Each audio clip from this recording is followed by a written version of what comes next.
미디어 프로젝트 7주 2차 강의를 시작하겠습니다. 오늘의 주제는 챕터 5 기하급수 기업의 생태계입니다. 세 번째 핵심적 요소는 파괴적 혁신이 새로운 표준이라는 것입니다. 혁신기업의 딜레마에서 크리스텐스는 현 상태로부터 파괴적 혁신이 일어나는 경우는 거의 없다고 지적했습니다. 이 말은 곧 혁신이 도래했을 때는 기존 업계 참가자들은 그에 맞설 준비도 조직도 되어 있지 않다는 뜻입니다. 관련 동영상을 보시겠습니다. The Innovator's Dilemma by Harvard Business School professor Clayton Christensen.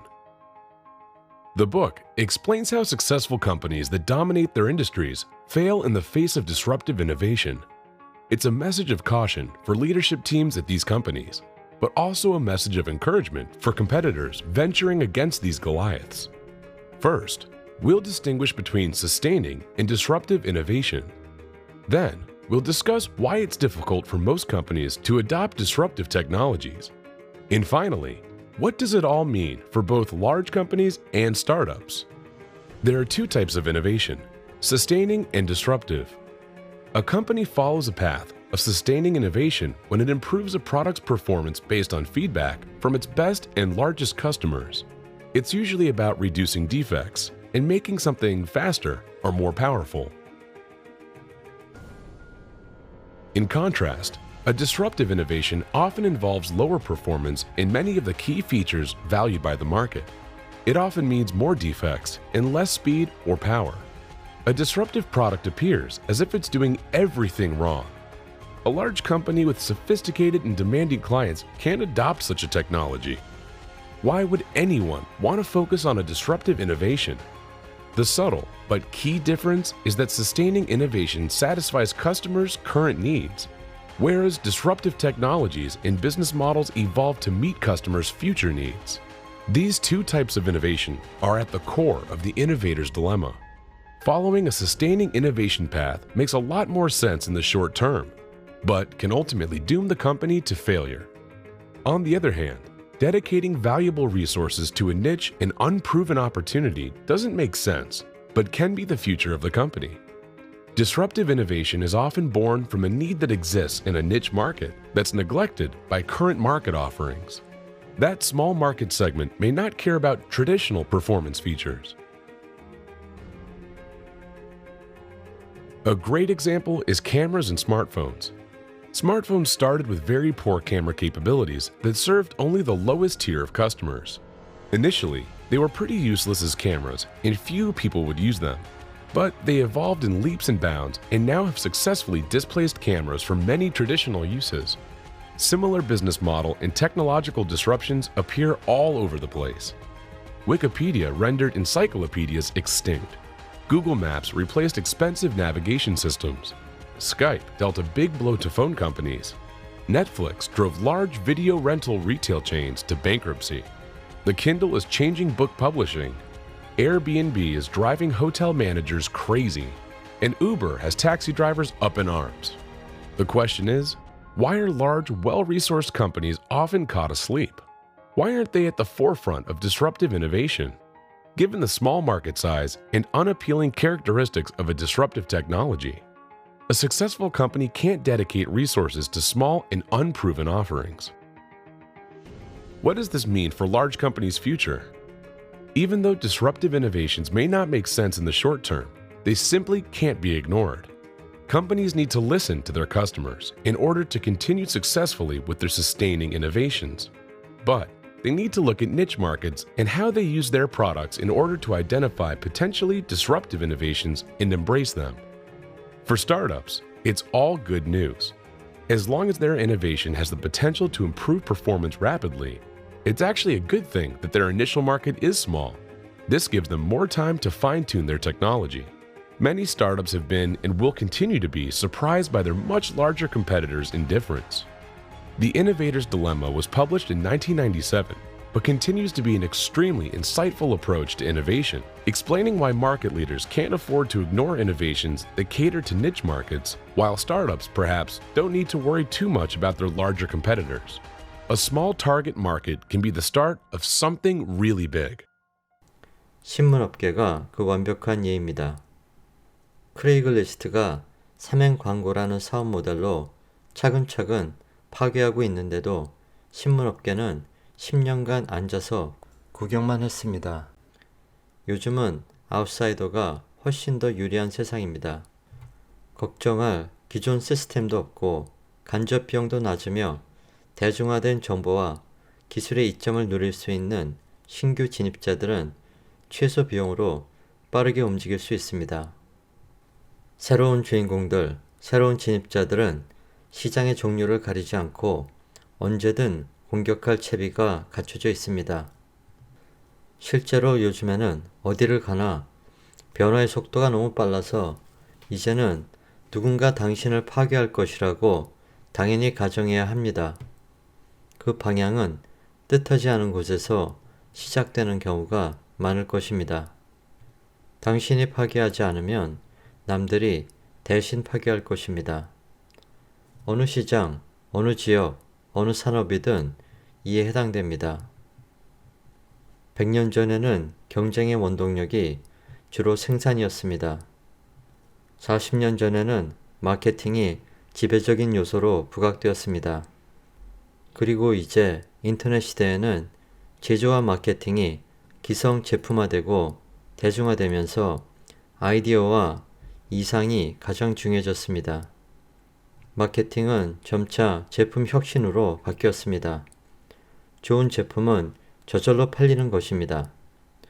젊은 사람과 스타트업들은 수많은 아이디어와 이상을 갖고 있기 때문에 경쟁의 장 및 경쟁 우위는 그들 쪽으로 기울었습니다.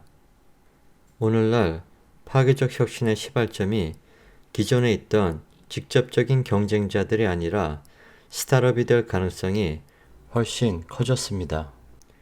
석유나 가스, 광산, 건축과 같은 더 오래된 자본 집약적 산업들이 이런 패턴의 영향을 받기까지는 시간이 더 걸릴 것입니다. 그러나 의심의 여지 없이 파괴적 혁신은 다가오고 있습니다.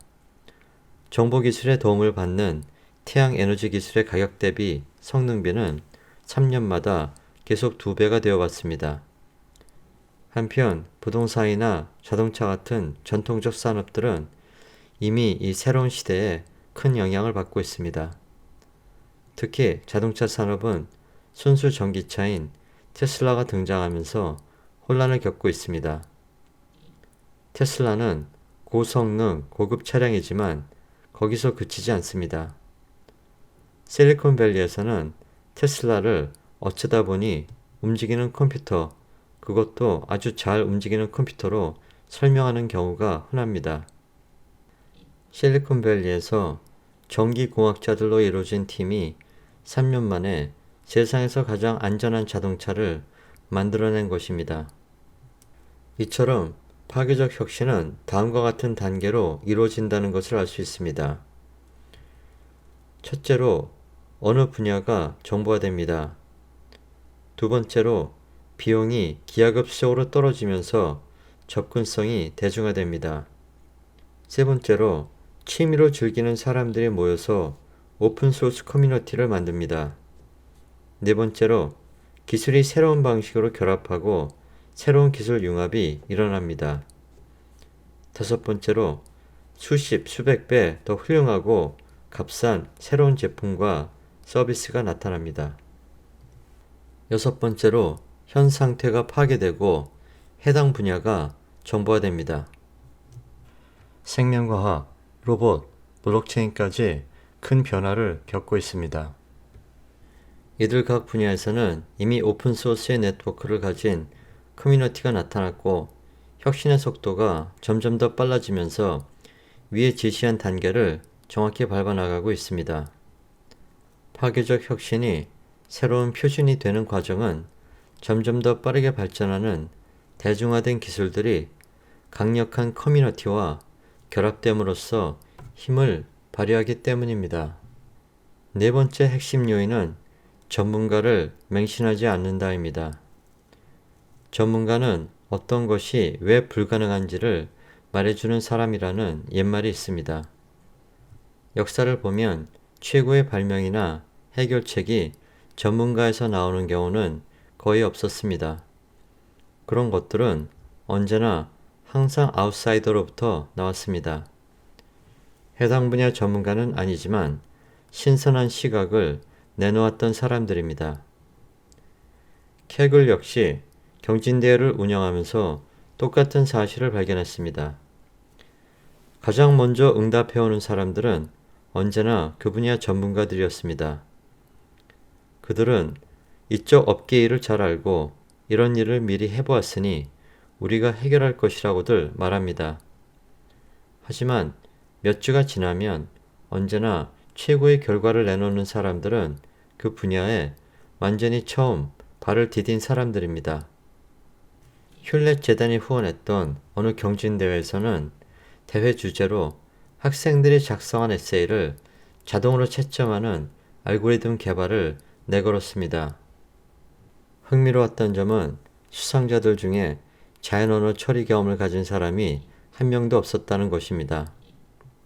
심지어 실리콘밸리에서는 생명공학 쪽 자리를 얻고 싶은 사람은 박사학위를 숨긴다는 말까지 나돌 정도입니다. 현재 전문가로서 가장 인정을 받는 분야 중 하나는 데이터 과학자입니다. 모든 것이 데이터로 전환되는 과정에 있기 때문에 데이터 과학자의 수요는 향후에도 계속 증가할 것으로 보입니다. 맥카피는 새롭게 출연한 이들 데이터 전문가를 괴짜라고 부릅니다. 또한 히퍼라고 일컫는 가장 돈 많이 받는 사람의 의견은 괴짜들의 천적이라고 봅니다. 왜냐하면 히포들의 의견은 아직도 주로 직관이나 직감에 근거를 두고 있기 때문입니다. 이것이 어느 한쪽이 완전히 이겨야 하는 시합이라고 생각하면 안 됩니다. 오히려 기하급수 기업이라면 두 집단이 공존해야 한다고 생각합니다. 미래에는 히포와 전문가 역할이 바뀌어야 될 것입니다. 전문가들은 여전히 질문에 가장 잘 답할 수 있는 사람들이자 중요한 난관이 무엇인지 알려줄 사람들입니다. 그러한 전문가들이 데이터를 파서 난관에 대한 해결책을 내놓을 수 있도록 지원해야 됩니다. 다섯 번째 핵심 요인은 5개년 계획 같은 장기 계획은 이제 끝이 났다는 것입니다. 대기업이라면 경영 전략팀이 있어서 5개년 계획을 수립하고 발표합니다. 회사의 비전과 목표를 그린 다기년 계획을 세우는 것입니다. 실제로 사업개발팀은 이런 비전에 세부 사항을 채워놓고 기획과 구매, 인사, 운영에 대한 구체적인 내용을 제시하는 것이 주된 기능인 경우가 많습니다. 기업의 5개년 계획은 원래 내부용 기밀 문서였습니다. 하지만 최근 들어 기업들은 자사의 십자군 원정에 공급사와 고객들까지 동원해야 한다는 사실을 인식하기 시작했습니다. 미국 철도여행공사나 우편공사, 크라이슬러 같은 보수적 기업들조차 5개년 계획을 공개하는 것이 하나의 트렌드가 되었습니다. 기존 기업들은 아직도 투명성이 진보적인 비즈니스 사고의 최고 수준이라고 생각하는 경우가 많습니다. 하지만 5개년 계획 자체가 한물간 도구입니다. 실제로 5개년 계획은 경쟁 우위를 제공하기보다는 사업의 발목을 잡는 경우가 더 많습니다. 수십 년 전에는 그렇게까지 긴 계획을 짜는 것이 가능하고 또 중요했습니다. 기업들은 10년 혹은 그 이상을 내다보고 전략적 투자를 했고 5개년 계획이란 그런 전략적 장기적 도박에 구체적인 시행 계획을 그려보는데 중심이 되는 문서였습니다. 그러나 기하급수적 세계에서는 5개년 계획이라는 것이 가능하지 않을 뿐 아니라 심각한 역효과를 가져옵니다.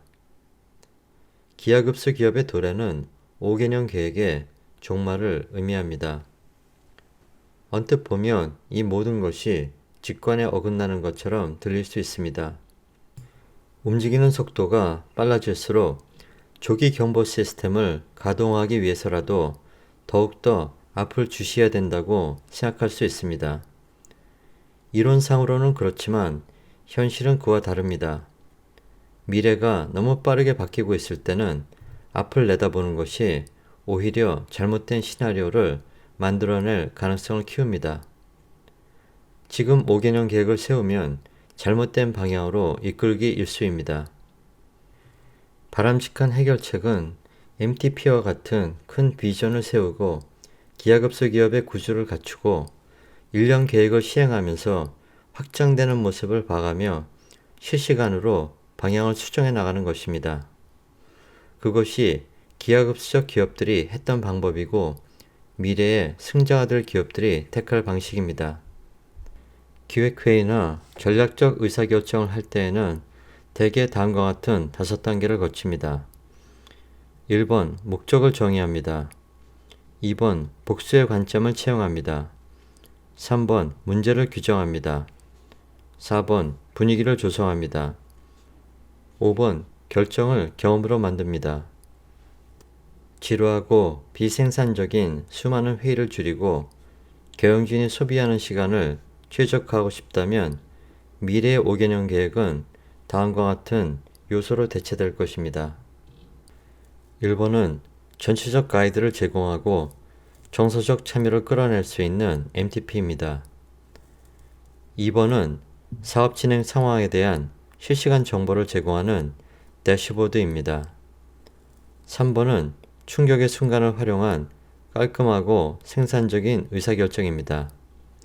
4번은 대시보드에 연결된 최대 1개년 운영계획입니다. 기하급수 기업의 세상에서는 목적이 전략을 이기며 실행이 계획보다 중요합니다. 5개년 계획을 이처럼 새로운 실시간 요소로 대체하는 것은 두려운 일일 수도 있지만 동시에 자유로워지는 일이기도 합니다. 그리고 이 길을 계속 가는 사람들에게 놀랄만한 보상이 있을 것입니다. 생긴 지 얼마 되지 않는 스타트업과 경쟁하기 위해서는 반드시 필요합니다. 대기업들에게는 이런 변화가 상당히 힘든 일일 수 있습니다. 대기업들은 이미 그려진 예측을 따라 사업을 기획하고 목적을 통제하기 때문입니다. 6번째 핵심 요인은 작아야 이긴다입니다. 코스는 대기업들이 한 지붕 아래 자산을 모아놓을 때 거래 비용이 낮아져서 더 나은 성과를 낸다는 이론으로 노벨 경제학상을 받았습니다. 그러나 정보혁명 뒤에는 이 모든 것이 바뀌었습니다. 수십 년간 기업에게 규모와 크기란 바람직한 특성이었습니다. 회사가 클수록 규모의 경제를 활용하고 협상의 우위에 설 수 있기 때문에 더 많은 일을 해낼 수 있었습니다. 경영대학원과 컨설팅 회사들이 초대형 기업의 경영과 조직에 초점을 맞춘 것도 그런 맥락이었습니다. 월스트리트는 거대 기업의 주식들을 거래하면서 부자가 되었고 합병을 통해서 더 큰 기업을 만들어내기도 했습니다. 그러나 이 모든 것이 바뀌고 있습니다. 호프먼은 거래 비용이 더 이상 이점이 아니며 이제 개인도 스스로를 하나의 기업체처럼 경영할 수 있고 또 그래야만 한다고 주장합니다. 그 이유는 이제 작은 팀도 큰 일을 할 수 있는 능력을 갖게 되었기 때문입니다. 현재 빠르게 발전하고 있는 기하급수 기술들이 더욱더 상용화된다면 작은 팀들의 힘은 더욱더 커질 것입니다. 앞으로도 크기나 규모보다는 적응력과 민첩성이 중요해질 것입니다. 좋은 예가 넷플릭스와 블록버스터입니다. 넷플릭스는 생긴 지 얼마 되지도 않아서 9,000개 대여점과 광범위한 부동산을 소유한 블록버스터를 별 어려움 없이 무력화했고 결국에는 파괴했습니다. 소프트웨어 업계를 보면 100% 클라우드에서만 영업하던 세일즈포스닷컴은 현장 개별 설치가 필요했던 경쟁자인 SAP보다 변화하는 시장 환경에 훨씬 더 빨리 적응했습니다. 숙박 및 호텔 산업에서는 이용자들의 기존 자산을 활용하는 에어비앤비가 전 세계 하얏트 호텔 체인보다도 시장 가치가 더 높아지고 있습니다. 리처드 브랜슨의 버진 그룹은 소형이라는 요소의 이점을 극대화할 수 있는 구조로 되어 있습니다. 버진 그룹의 글로벌 연구센터는 이 회사의 R&D 본부로서 버진 그룹이라는 엄브렐러 브랜드 하에서 새로운 사업들을 선보이고 있습니다. 브랜슨 그룹에 속한 기업들은 이제 400개가 넘습니다. 각자 독립적으로 운영되는 그 기업들의 가치를 모두 합치면 수백억 달러에 달합니다. 작은 팀이 갖는 중요한 이점 중 하나는 큰 팀보다 훨씬 더 큰 리스크를 감수할 수 있다는 점입니다. MIT 미디어랩의 조이 이토가 만든 그래프를 보면 그 점을 여실히 알 수 있습니다. 스타트업은 상승 잠재력은 높고 하락 잠재력은 낮은 반면 대기업들은 정반대의 특성을 보입니다. 사람들이 우리에게 자주 물어보는 근본적 질문은 기하급수 기업이 얼마나 더 커질 수 있는가 하는 것입니다. 우리는 다음과 같은 질문이 더 중요하다고 생각합니다. 기하급수 기업이 커지면 어떻게 되는가? 이 새로운 패러다임은 아직 초창기에 불과하지만 지금으로 볼 때 기하급수 기업이 성공하면 외부성을 충분히 활용해 플랫폼이 될 것으로 보입니다. 기하급수 기업이 플랫폼이 되려면 크라우드 소싱, 커뮤니티 관리, 게미피케이션, 인센티브와 상금 경진대회, 데이터 과학, 외부 자산 활용, 주문형 지공과 같은 스케일 요소를 성공적으로 활용해야 됩니다. 다른 기업들이 그 플랫폼을 통해서 출연하고 영업할 수 있게 합니다. 이런 플랫폼 모델의 최초 사례는 구글이 될 것입니다. 뛰어난 검색 엔진으로 빠르게 성장한 구글은 일단 임계 질량에 도달하자 애드워즈라는 광고 플랫폼을 통해서 다른 기업들의 성장을 도왔습니다. 그리고 그 성장에 대한 세금을 매겨서 자신의 이익 구조를 만들었습니다. 페이스북 역시 성공적으로 플랫폼이 된 경우입니다. 페이스북은 탁월한 시장 침투 전략과 자사 이용자에 관한 지식을 바탕으로 페이스북의 모바일 사업과 같은 기하급수 기업들을 탄생시켰습니다. 아마존 역시 또 다른 성공 사례이며 애플의 앱스토어 생태계는 기하급수 기업의 제품이 플랫폼이 된 명백한 사례입니다. 반면에 마이스페이스와 프렌드스타는 플랫폼이 되는데 실패했습니다. 이어지는 질문은 얼마나 빨리 기하급수적 성장을 플랫폼이 되기 위한 임계 질량으로 전환할 수 있는가 하는 것입니다. 우버의 경우는 운전기사들이 자동차를 살 수 있게 도와주고 있습니다. 우버가 사전 구매한 수천 대의 구글 자동차는 어마어마한 데이터를 제공할 것이고 우버는 그 데이터를 바탕으로 다시 새로운 서비스를 만들어낼 것입니다. 우버는 이미 임계 질량의 운전기사를 보유한 플랫폼이 되었기 때문에 수평으로 확대하며 새로운 서비스를 제안할 수 있을 것입니다. 리무진 서비스뿐 아니라 우편, 선물, 식품 배달, 의료 서비스까지 가능할 것입니다. 그것들은 모두 수요 기반의 소매업을 영위하고 있는 우버의 핵심 사업을 활용한 것들이고 스마트폰을 이용한 즉각적인 만족을 통해서 뛰어난 고객 경험으로 이어집니다. 플랫폼이 공급자들에게도 도움이 되는 공생적 성질을 진여한다는 것은 중요한 점입니다. 정보가 디지털로 변하면서 글로벌 경제는 돌이킬 수 없는 변화의 길로 들어섰습니다.